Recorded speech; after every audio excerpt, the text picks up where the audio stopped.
حضرت ابو ہریرہ رضی اللہ عنہ بیان کرتے ہیں، نبی اکرم صلی اللہ علیہ وآلہ وسلم نے ارشاد فرمایا ہے،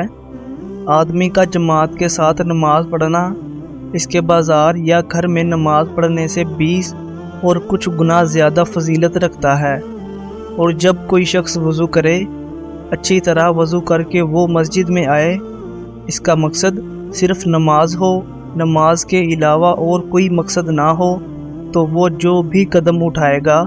اس کے عوض میں اس کے درجے کو بلند کیا جائے گا اور اس کے گناہ کو معاف کیا جائے گا، یہاں تک کہ وہ مسجد میں داخل ہو جائے۔ پھر جب وہ مسجد میں داخل ہو جائے تو وہ نماز کی حالت میں شمار ہوگا، جب تک نماز اسے روکے رکھے گی، اور فرشتے آدمی کے لیے اس وقت تک دعائے رحمت کرتے رہتے ہیں جب تک آدمی اس جگہ پر موجود رہتا ہے جہاں اس نے نماز ادا کی تھی، اور وہ یہ دعا کرتے ہیں، اے اللہ اس پر رحم کر، اے اللہ اس کی بخشش کر دے،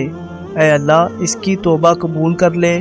جب تک وہ شخص اس میں اذیت نہیں دیتا۔ راوی کہتے ہیں یعنی وہ وضو نہیں توڑتا۔ نبی اکرم صلی اللہ علیہ وآلہ وسلم نے ارشاد فرمایا، جب دو مسلمان اپنی تلواریں لے کر ایک دوسرے کے مقابلے میں آ جائیں تو قتل کرنے والا اور قتل ہونے والا جہنم میں جائیں گے۔ میں نے عرض کی، یا رسول اللہ صلی اللہ علیہ وآلہ وسلم، قاتل تو ٹھیک ہے لیکن مقتول کا کیا قصور ہے؟ آپ صلی اللہ علیہ وآلہ وسلم نے فرمایا،